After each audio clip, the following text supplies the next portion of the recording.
Au nom du Père et du Fils et du Saint-Esprit. Amen. Grande, grande joie aujourd'hui, nous célébrons les 100 archanges, Michel, Gabriel et Raphaël archanges. Une grande fête pour notre Église et de célébrer ces grands dons que sont les archanges, comme grâce que Dieu nous communique à travers les anges pour pouvoir nous aider dans notre cheminement ici-bas, sur cette terre, pour que nous puissions arriver au ciel. Alors, la première lecture de ce mercredi 29 septembre, fête des archanges. La première lecture, c'est Daniel, chapitre 7, à partir du verset 9. Tandis que j'ai contemplé, des trônes furent placés, et un ancien s'assit, son vêtement blanc comme la neige, les cheveux de la tête purs comme la laine. Son trône était flamme de feu, aux roues de feu ardent. Un fleuve de feu coulait, issu de devant lui. Mille milliers le servaient, myriades debout devant lui. Le tribunal était assis, les livres étaient ouverts. Je contemplais dans les visions de la nuit. Voici venant sur les nuées du ciel, comme un fils d'homme.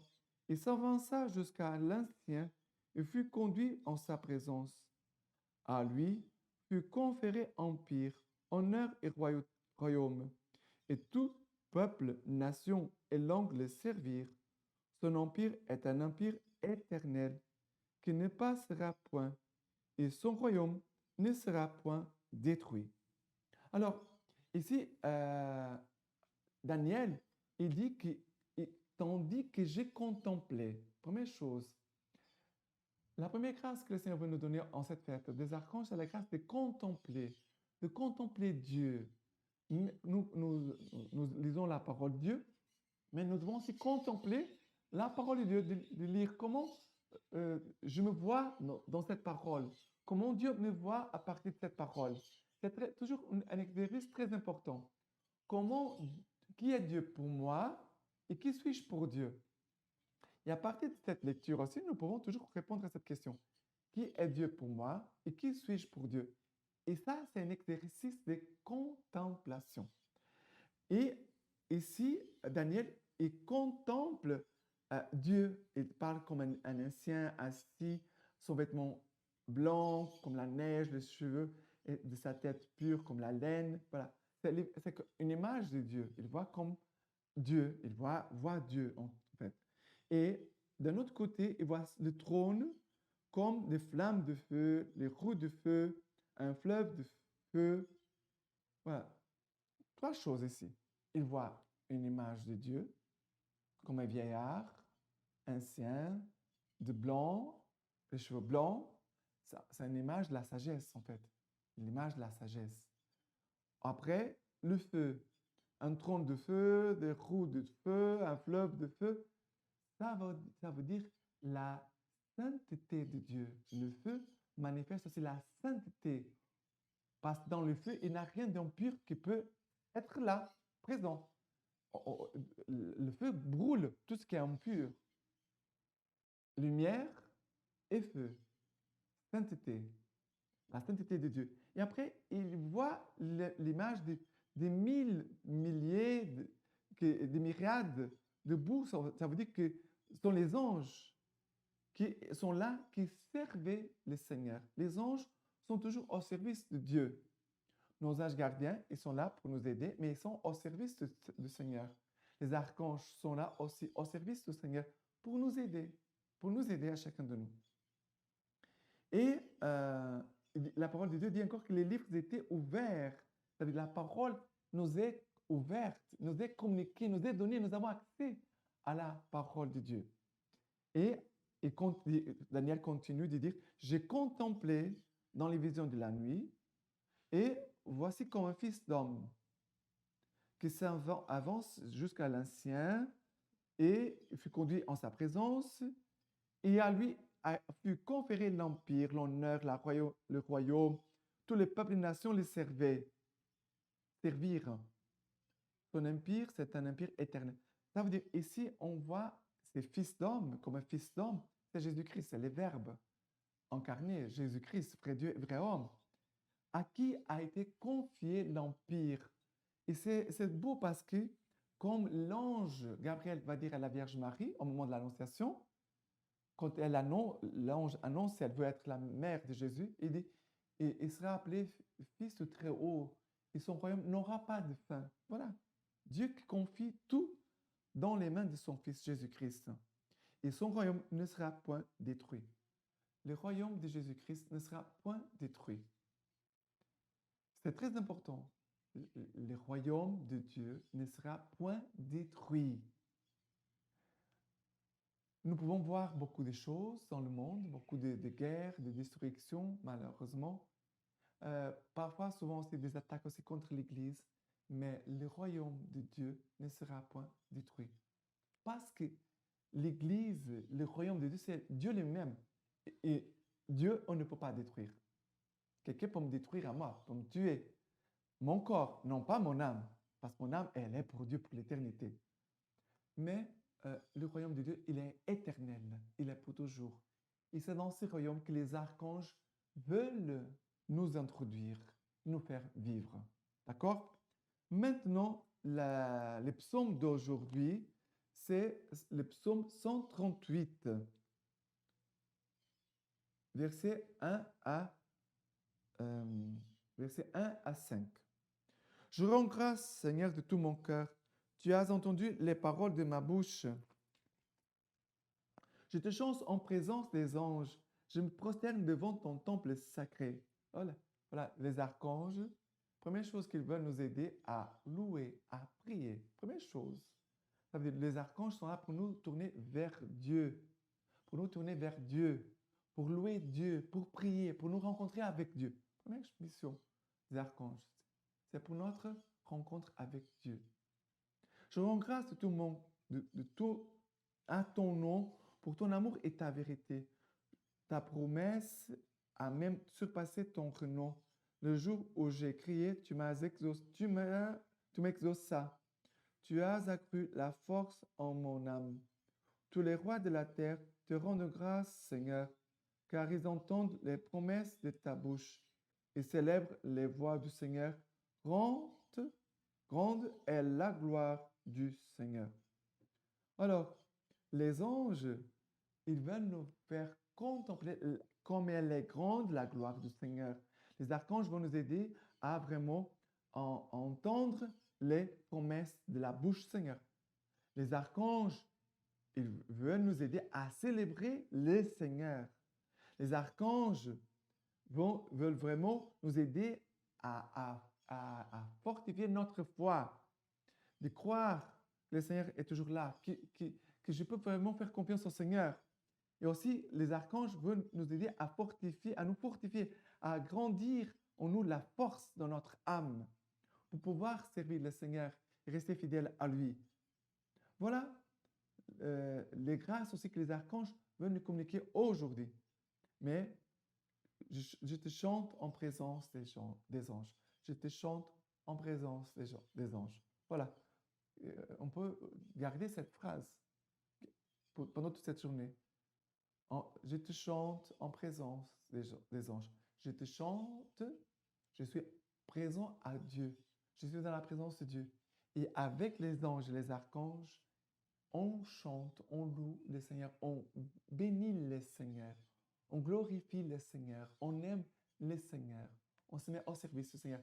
Car le premier du service du Seigneur, c'est la prière. Notre premier service de chaque jour pour le Seigneur, c'est avec les archanges, de prier le Seigneur et le louer. D'accord? Maintenant, l'évangile d'aujourd'hui, c'est Jean, chapitre 1er, versets 47 à 51. Jésus vit Nathanaël venir vers lui et il dit de lui, voici vraiment un Israélite sans détour.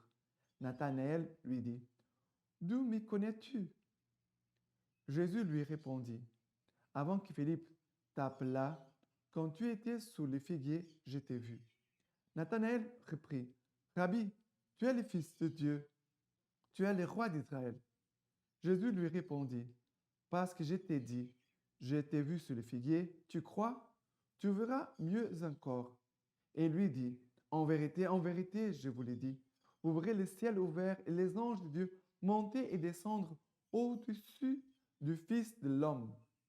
Ici, écoutez bien, il y a Philippe qui amène Nathanaël vers Jésus et Jésus va lui dire, voici vraiment un Israélite sans détour, sans mensonge. Voilà, première chose, qu'on puisse entendre Jésus nous dire à chacun de nous, voilà un catholique sans mensonge, sans fausseté. Première chose. Jésus voit le cœur de Nathanaël. Il va répondre, d'où me connais-tu? Jésus, ça veut dire que Nathanaël s'est connu par Jésus. Il voit que Jésus le connaît. Quand tu étais sous le figuier, je t'ai vu. Ça veut dire, où tu étais, caché où tu étais, au moment que tu méditais la parole de Dieu, parce que sous les figuiers, en fait, pour les Juifs, c'est l'attitude de quelqu'un qui est en train de méditer la parole de Dieu. En fait, c'est ça. Mais on pourrait voir tout ce que nous vivons, et surtout ce que nous vivons en cachette. On pourrait dire à l'ombre. Dieu voit tout. Dieu veut la vérité de ton cœur. Dieu veut la vérité de notre cœur. Parce que lui, il sait tout, il connaît tout ce que nous vivons. Et il va dire, tu es le Fils de Dieu, tu es le roi d'Israël. Ça veut dire, Nathanaël, il reconnaît que Jésus est Dieu. Il proclame sa foi. Il adhère, il s'unit à Jésus. Il se fait un avec Jésus. Et Jésus va dire, mais parce que je t'ai dit que j'étais vu sur le figuier, tu crois? Tu verras mieux encore.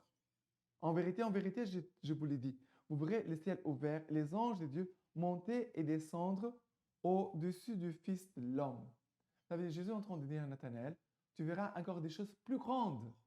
Les archanges veulent nous aider dans cette contemplation, de voir l'action de Dieu, de voir les signes de Dieu, de voir les merveilles de Dieu. Et la plus grande merveille, c'est la passion. Pourquoi? Parce que c'est le moment où Dieu nous a aimés le plus. C'est le moment de notre rachat, de notre salut. Toute notre vie, elle doit être orientée vers le mont Calvaire. Parce que c'est le moment où Jésus nous a sauvés, où Dieu nous a vraiment aimés. Et c'est là que notre cœur peut vraiment se convertir. C'est là notre conversion. De voir que nos péchés ont tué notre Sauveur. Mais lui, en retour, il nous donne son pardon, son salut, son amour. Lui, il nous a justifiés. Et nous permet de contempler le ciel qui se ouvre. Le ciel se ouvre. Le calvaire, c'est le lieu où le ciel se ouvre. La grâce de Dieu vient sur cette terre. Dieu le Père est présent, Jésus est présent, l'Esprit Saint est présent. Les fleuves du côté de Jésus se ouvrent, le sang et l'eau qui coulent sur la terre. Les anges de Dieu sont là sur la croix. Jésus ouvre le ciel et la grâce de Dieu peut descendre sur nous tous. Voilà ce que le Seigneur nous dit aujourd'hui aussi à travers cette fête des archanges. Maintenant, la lecture patristique, les noms des archanges. Au milieu de Saint Grégoire le Grand. Il faut savoir que les noms d'anges désignent leur fonction et non leur nature, car ces esprits bienheureux de la patrie céleste sont bien toujours des esprits, mais on ne peut les appeler toujours des anges, parce qu'ils ne sont des anges que lorsqu'ils portent un message. On appelle anges ce qui portent les messages moins importants et archanges ceux qui annonce les plus grands événements. C'est pourquoi l'archange Gabriel fut envoyé à la Vierge Marie, et non par un ange quelconque.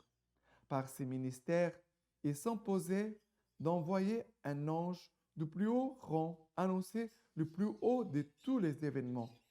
En outre, certains d'entre eux sont désignés par un nom propre, afin de signifier par les mots la nature de leur action. En effet, ce n'est pas dans la sainteté ou la vision de Dieu Tout-Puissant confère une connaissance parfaite, qu'ils reçoivent leur nom particulier, comme si, sans l'aide de ce nom, on n'avait pas pu connaître leur personne. C'est lorsqu'ils viennent vers nous pour exercer un ministère qui reçoivent chez nous des noms tirés de leur fonction. C'est ainsi que Michel veut dire qui est comme Dieu. Gabriel, force de Dieu. Raphaël, Dieu guérit. Michel veut dire qui est comme Dieu. Gabriel, force de Dieu. Raphaël, Dieu guérit. Chaque fois qu'il ait besoin d'un déploiement de force extraordinaire, c'est Michel qui est envoyé. Son action et son nom font comprendre que nul ne peut faire ce qu'il appartient à Dieu seul de faire. L'antique ennemi, qui a désiré par orgueil être semblable à Dieu, disait, j'escaladerai les cieux, par-dessus les étoiles du ciel, j'érigerai mon trône, je ressemblerai au Très-Haut. Or, l'Apocalypse nous dit qu'à la fin du monde, lorsqu'il sera laissé à sa propre force, avant d'être éliminé par le supplice final, il devra combattre contre l'archange Michel. Il y a eu un combat contre l'archange Michel. À la Vierge Marie, c'est Gabriel qui fut envoyé, dont le nom signifie force de Dieu. Ne venait-il pas annoncer celui qui voulut se manifester dans une humble condition pour triompher des puissances démoniaques? C'est donc par la force de Dieu qu'il devait être annoncé, celui qui venait comme le Dieu des armées, le vaillant des combats. Raphaël, comme nous l'avons dit, se traduit Dieu guérit. En effet, il délivra des ténèbres les yeux de Tobie lorsqu'il le toucha comme pour remplir l'office de soignant. Celui qui fut envoyé pour soigner est bien digne d'être appelé Dieu guérit. Voilà les trois archanges, leur mystère, leur mission. Que vraiment les archanges puissent toujours nous aider et nous devons les invoquer chaque jour. OK? Maintenant, je vous laisse la bénédiction par les mains toutes pures de la Vierge Marie. Le Dieu Tout-Puissant vous bénisse et vous garde. Dieu qui est Père, Fils et Saint-Esprit. Amen.